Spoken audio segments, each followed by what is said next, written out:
Selanjutnya adalah permission.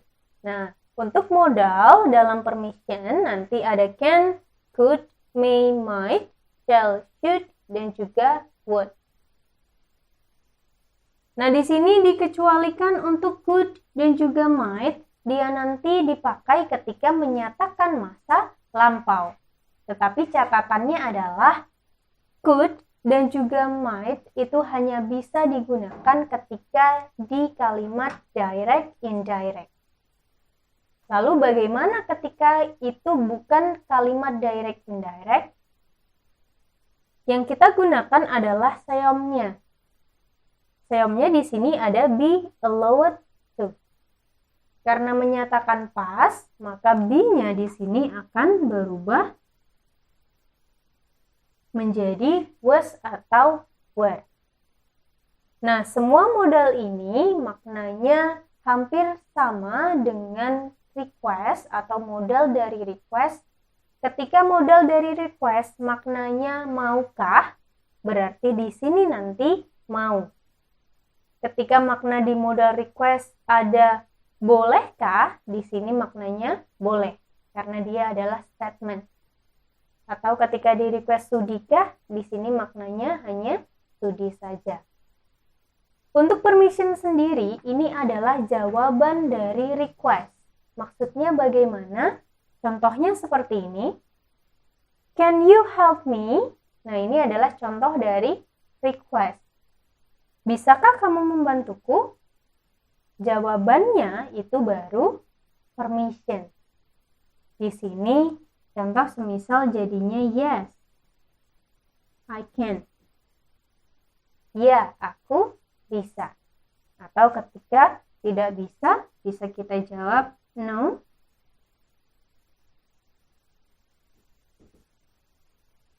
I can't. Seperti itu ya teman-teman. Nah, ini adalah contoh dari permission. Dia merupakan jawaban dari request. Selanjutnya ada you can't smoke in the class. Berarti maksudnya di sini adalah kamu tidak boleh merokok di kelas ini atau di ruangan kelas. Di sini modal yang digunakan adalah can, cannot. Selanjutnya ada I would like to have lunch with them. Di sini modalnya adalah would. Yang artinya aku mau, I would like to, aku mau makan siang dengan mereka. Maknanya masih sama, bisa mau, bisa boleh, bisa juga sudi. Lalu untuk contoh yang terakhir, nah ini adalah contoh yang ketika dia nanti menyatakan waktu lampau. The children were allowed to stay up last night. Di sini ada waktu last night, maka jelas bahwa dia menunjukkan masa lampau. Ketika masa lampau, karena contoh kalimat ini bukan kalimat direct indirect, maka kita tidak bisa menggunakan could ataupun might. Yang kita gunakan adalah seomnya. Di sini muncul were allowed to.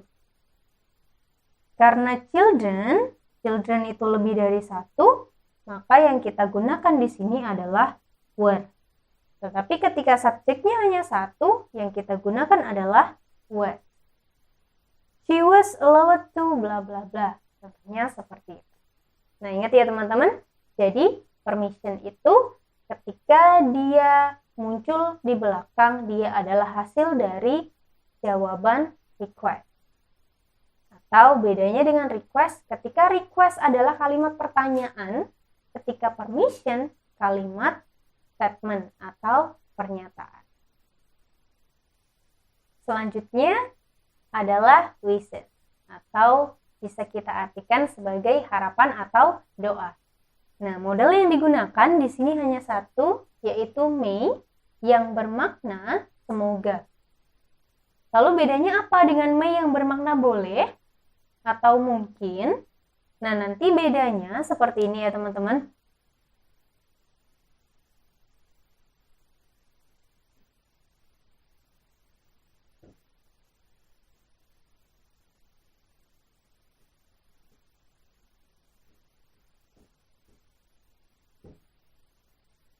Ketika may, dia berposisi di tengah atau setelahnya subjek, maka artinya adalah boleh atau mungkin.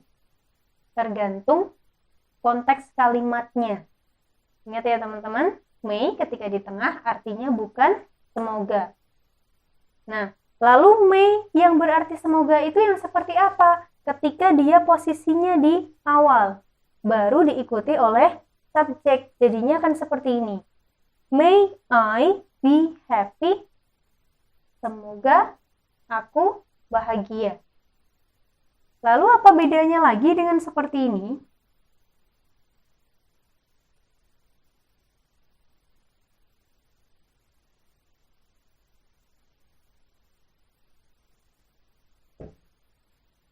May you study English?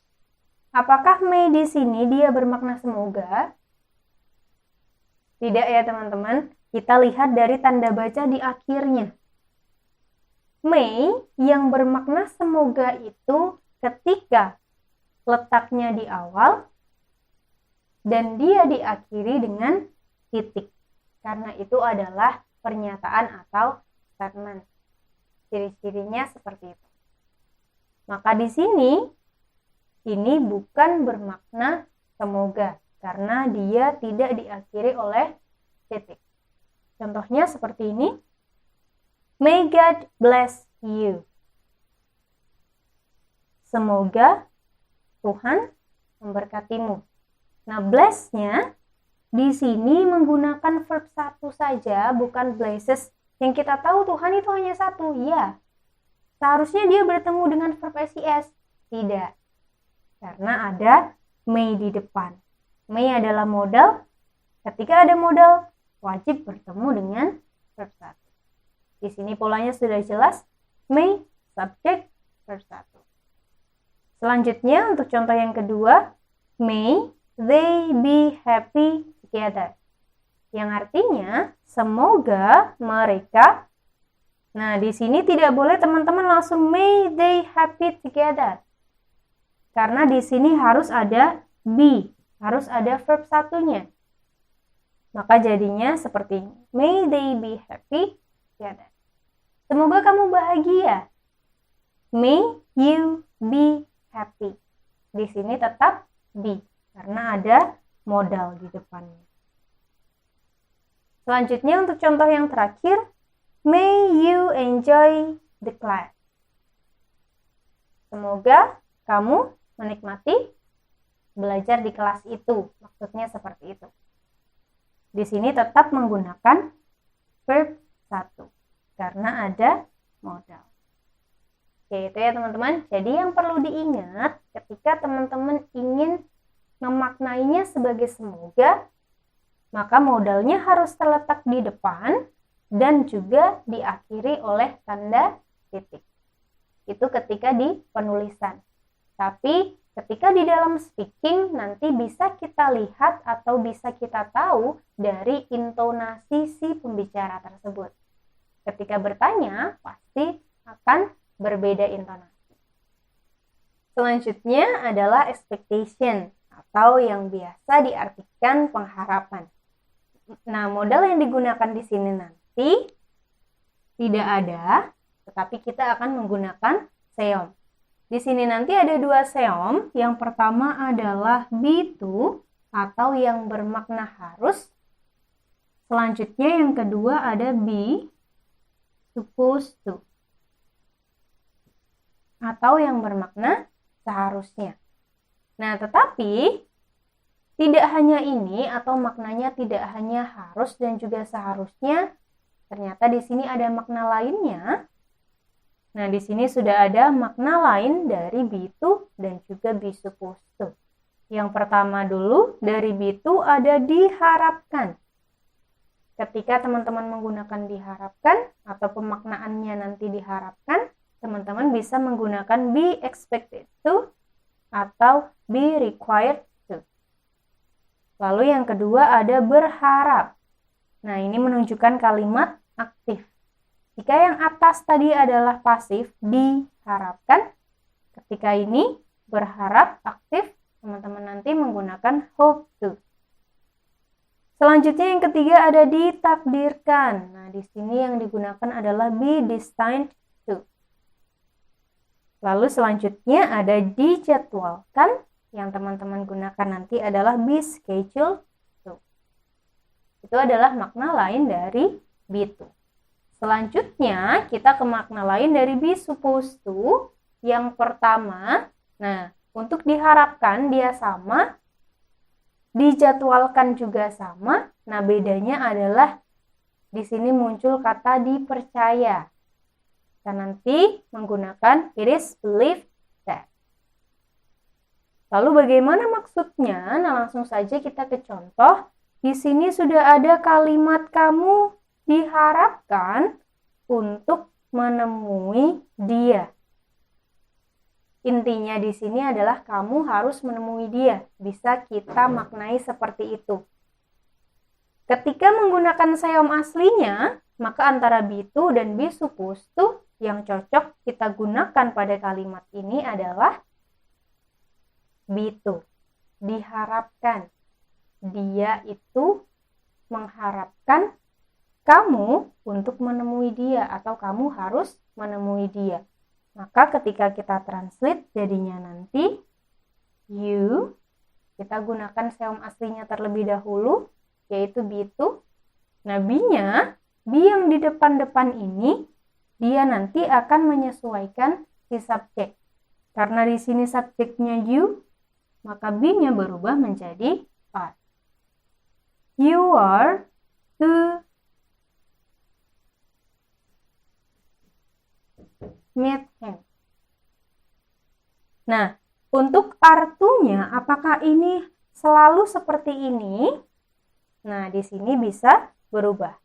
Yang tadi pada kata diharapkan, berarti teman-teman bisa menggunakan be expected atau be required. Tinggal kita ganti saja di sini are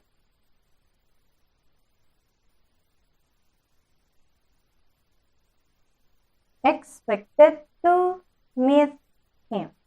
Atau ketika kita menggunakan yang kedua,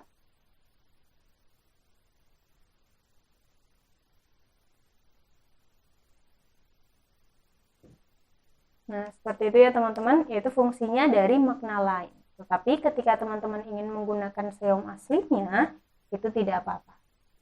Nah, untuk contoh yang lainnya, bisa teman-teman lihat di buku teman-teman yang sudah ada. Nah, di situ ada beberapa contoh yang mungkin contoh dari berharap, ditakdirkan, atau yang dipercaya. Yaitu tadi pembahasan kita mengenai expectation.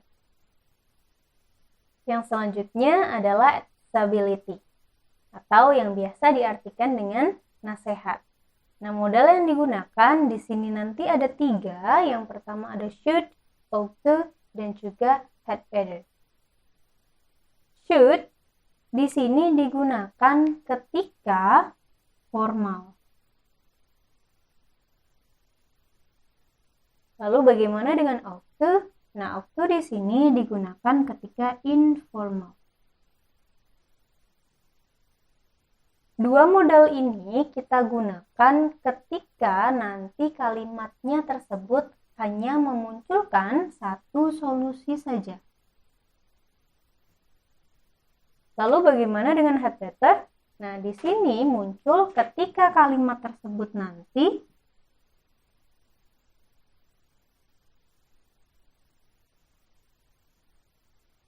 terdapat ancaman di dalamnya. Dan semua modal ini, entah should, ought to, ataupun had better, dia mempunyai makna yang sama, yaitu seharusnya atau sebaiknya. Yang seomnya nanti adalah be supposed to. Lalu bagaimana maksudnya ketika dia satu solusi atau ketika kalimatnya tersebut terdapat ancaman? Langsung saja kita ke contohnya. Di sini kalimat pertama adalah kamu seharusnya bekerja lebih keras. Nah, di sini ada kata seharusnya. Yang mana yang kita gunakan? Nah, karena kalimat ini hanya memunculkan satu solusi. Seharusnya kamu itu bekerja lebih keras. Tidak ada solusi lain ataupun tidak ada ancaman di dalamnya. Maka yang kita gunakan nanti antara should dan juga ought to. Tetapi ketika penulisan itu lebih baik menggunakan should karena dia formal. Langsung saja ketika ditranslate jadinya nanti you should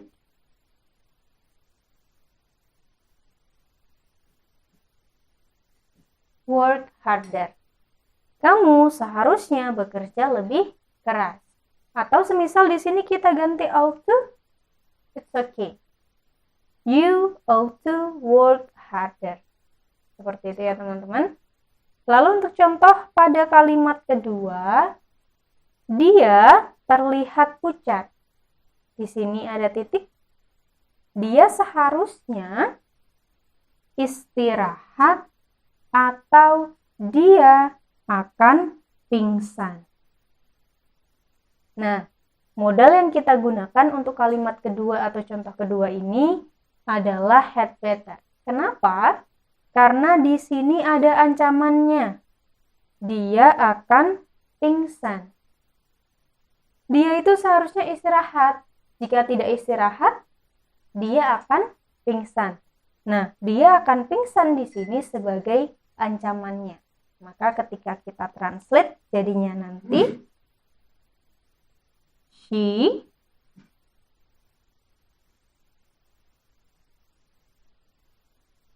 satu dulu.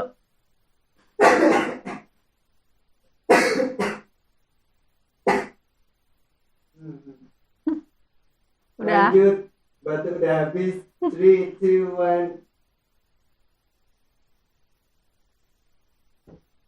She looks pale. Dia seharusnya, maka yang kita gunakan di sini adalah she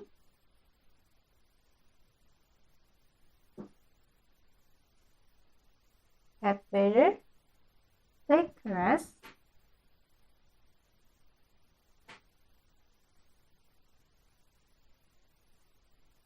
atau dia akan pingsan. Or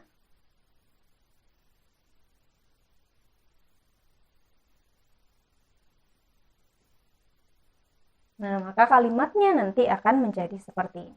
She looks pale.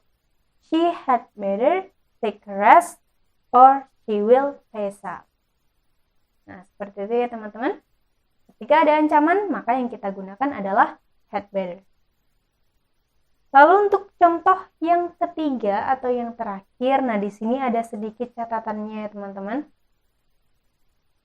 Karena kalimatnya seperti ini, aku mendapatkan nilai jelek. Aku seharusnya belajar kemarin. Di sini ada kata kemarin yang menunjukkan bahwa dia terjadinya di masa lampau. Nah, ketika dia menyatakan kejadian di masa lampau, apakah should-nya juga kita ganti ke dalam verb 2 atau kita tambahkan ed belakangnya? Nah, jika seperti itu tidak bisa ya. Tidak bisa. Nah, jika seperti itu tidak bisa. Ayo ulang. Ulang di. Nah, seperti itu. Nah, jika seperti itu maka tidak bisa. Oke, kita ulang mas kata-kata itu bisa. Ya. Jika seperti itu maka tidak bisa. 3, 2, 1. Nah, jika seperti itu maka tidak bisa. Lalu apa yang harus kita gunakan untuk modalnya? Ketika ada waktu yang menunjukkan pas, ketika teman-teman ingin berbicara kata seharusnya, maka yang digunakan nanti polanya akan seperti ini. modal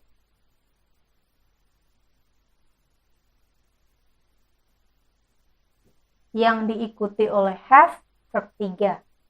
Kita menggunakan pola perfect, tetapi ketika di dalam modal atau terdapat modal, dia merubah maknanya menjadi past.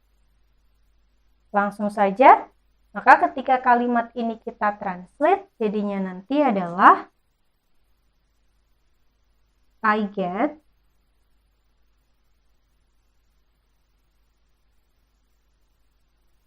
bad score. Aku seharusnya belajar kemarin. Jadinya nanti I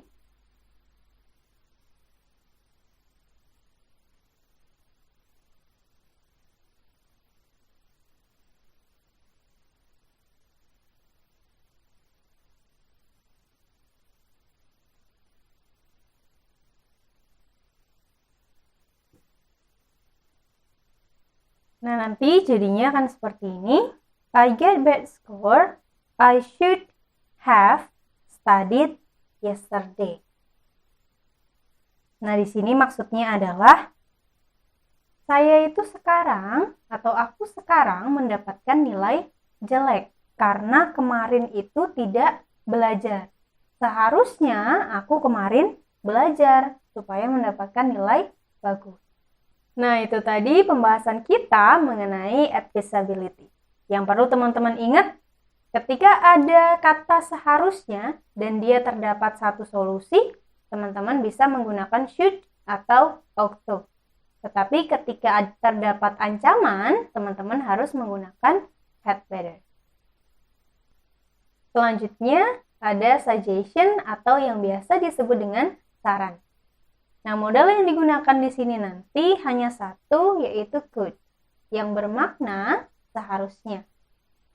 Untuk suggestion sendiri, dia masih ada hubungannya dengan materi yang kita bahas sebelumnya, yaitu advisability, yang bermakna seharusnya untuk semua modalnya. Bedanya, ketika di advisability, di situ ada should dan juga ought to, yang dia digunakan ketika hanya terdapat satu solusi saja. Lalu ada had better digunakan ketika terdapat ancaman. Nah, di sini nanti could kita gunakan ketika solusinya lebih dari satu. Nah, untuk seomnya sendiri, untuk di suggestion kita nanti hanya menggunakan modalnya saja tanpa menggunakan seom. Nah, maksudnya di sini lebih dari satu solusi bagaimana? Kita langsung saja ke contohnya. Di sini ada kalimat, ini panas, kamu seharusnya membuka jendela atau pergi keluar. Nah, pada kalimat ini, dia memunculkan dua solusi. Yang pertama adalah membuka jendela, lalu yang kedua adalah pergi keluar. Karena terdapat dua solusi, maka ketika ada kata seharusnya seperti ini, kita gunakan modal could. Seperti itu ya teman-teman.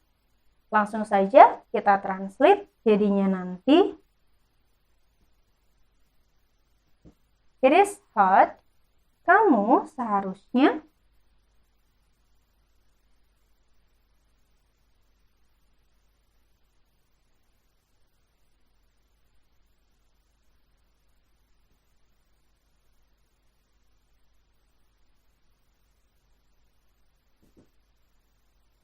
maka jadinya nanti akan seperti ini.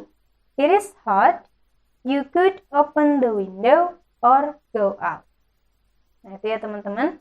Di sini kita menggunakan could karena terdapat dua solusi. Open the window atau go out. Selanjutnya adalah preference yang biasa disebut dengan pilihan. Nah, modal yang terdapat di preference hanya satu, yaitu would rather.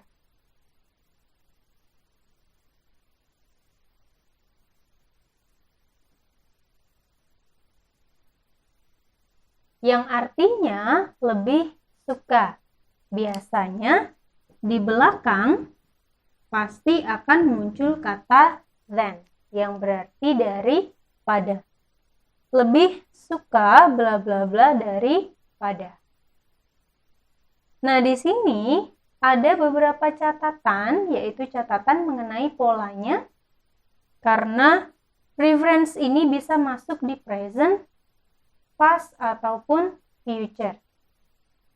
Yang perlu teman-teman tahu ketika dia masuk simple present, yang pertama, setelah modal, nanti harus bertemu dengan verb 1, then verb 1 lagi. Ketika dia masuk continuous, atau present continuous lebih tepatnya di sini, setelah modal nanti bertemu dengan be verb ing. Nah, be-nya ini tetap be, karena setelah modal wajib bertemu dengan verb 1. Then lalu diikuti oleh verb ing. Bagaimana kita tahu ini diikuti oleh verb ing? Kita lihat kata yang paling akhir. Ketika dia verb ing, maka then verb ing. Tetapi ketika di simple past, kita tidak menggunakan verb 2 karena terdapat modal. Tetapi nanti ketika dia menunjukkan masa lampau, setelah modal, menggunakan pola perfect, yaitu have verb 3. Karena dia yang paling akhir adalah verb 3, setelah then juga diikuti oleh verb 3. Selanjutnya ada past continuous. Ketika dia nanti menyatakan past continuous atau spesifik waktunya, tetapi dia menyatakan masa lampau, maka kita menggunakan modal have been verb ing. Karena yang paling akhir adalah verb ing, setelah then juga bertemu dengan verb ing. Langsung saja kita ke contohnya biar teman-teman lebih memahami. Untuk kalimat yang pertama di sini ada aku lebih suka belajar daripada makan. Karena pada kalimat ini tidak menyatakan waktu apapun atau tidak terdapat waktu, maka ini nanti adalah simple present. Maka kita menggunakan pola yang pertama, modal verb 1, then verb 1. Langsung saja kita translate. I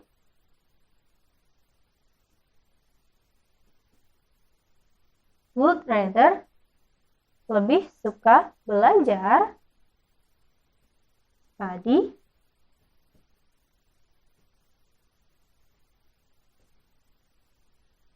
I would rather study than eat.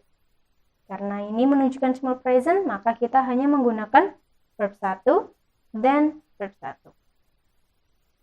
Lalu untuk contoh selanjutnya, mereka lebih suka berdiri daripada duduk kemarin. Ada kata kemarin, maka dia menunjukkan past. Karena waktunya kemarin saja atau waktunya tidak spesifik, maka dia akan menunjukkan simple past. Yang kita gunakan di sini adalah have verb 3, then verb 3. Langsung saja kita translate. Mereka, they, lebih suka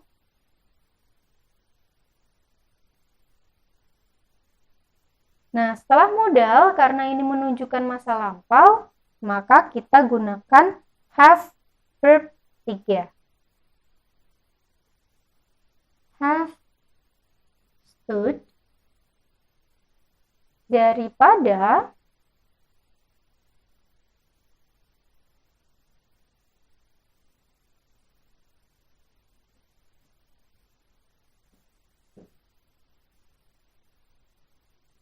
maka kalimatnya akan seperti ini. They would rather have stood than sat yesterday. Nah, itu ya teman-teman. Untuk contoh lebih jelasnya atau lebih banyaknya, teman-teman bisa lihat di buku.